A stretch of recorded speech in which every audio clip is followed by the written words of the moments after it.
Okay, what a perfect place to practice a Okay, perfect is an exaggeration, but we are going to practice a U-turn here. It's probably close to the right width. Anything it's a bit narrow. I'm trying to count, it's 7 meters, so it's a fair old space you got to do the U-turn. So the U-turn uses some of the skills we learned in the slow control, because you're going to be going at a similar speed. And we're going to U-turn from here to over there. I don't have the biggest space in the world to do it, but it's perfect for demonstration. So on your Mod 2 test, you will be asked to park up on the left hand side of the line, so it won't be a curb. That would be a bit cruel. It will just be a line. Instructor will tell you to conduct a U-turn, come to a controlled stop over there, and do all the observations that would be required. So, unless I forget something, you would be like this. You may have switched the engine off, switch it on. I'm not going to go over details like that. So you would be here, you would be in neutral,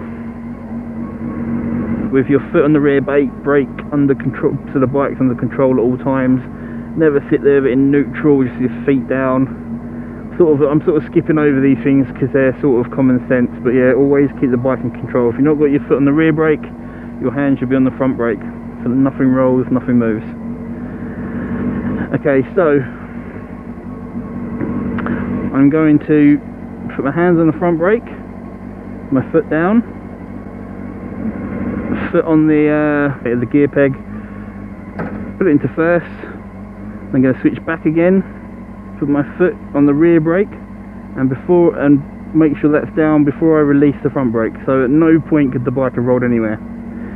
I'm now going to do mirror, mirror, shoulder check, and get moving. Okay, now I'm going to do a lifesaver, and I'm going to U-turn the bike, looking where I want the bike to go, which I didn't to begin with there, as you may have spotted. I'm going to do mirror, mirror, and pull over. I would normally be close to the curb, but as you can tell, it curves away, so I've just gone in a straight line.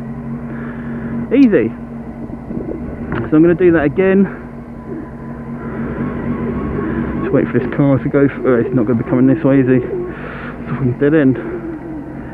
So I'm going to, in fact I'm not going to do it there, I'm just going to turn here.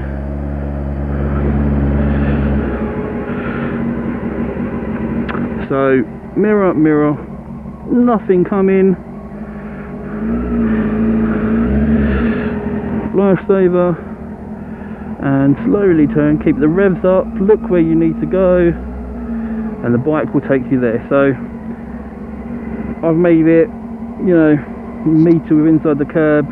You can be, there's no benefit in being halfway in the middle of the road. In fact, it's probably worse. You should stop nearer the curb. And I don't know if I mentioned at that time, but check your mirrors before you come to a halt, just to make sure there's, in a road situation, there may be something coming up behind you. So let's do that one more time.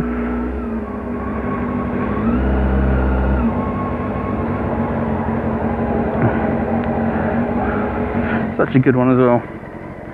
Okay, so I'm going to do it quickly. Front brake. Sorry, do it quickly from your handlebars, hands on the handlebars, which they should be at all times.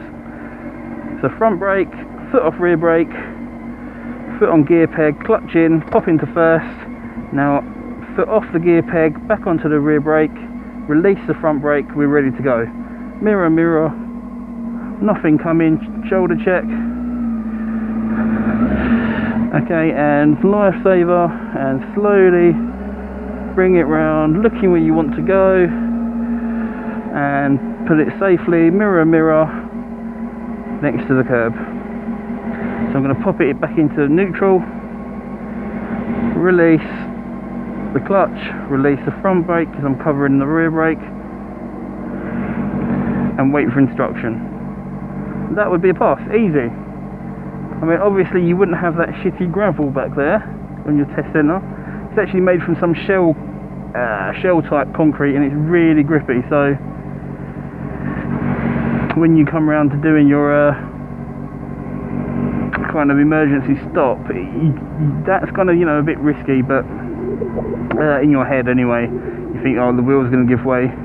If you manage to do it anywhere else and you go into there, you'll be fine, as long as you don't seize up and yank the brakes or stamp on the rear brake.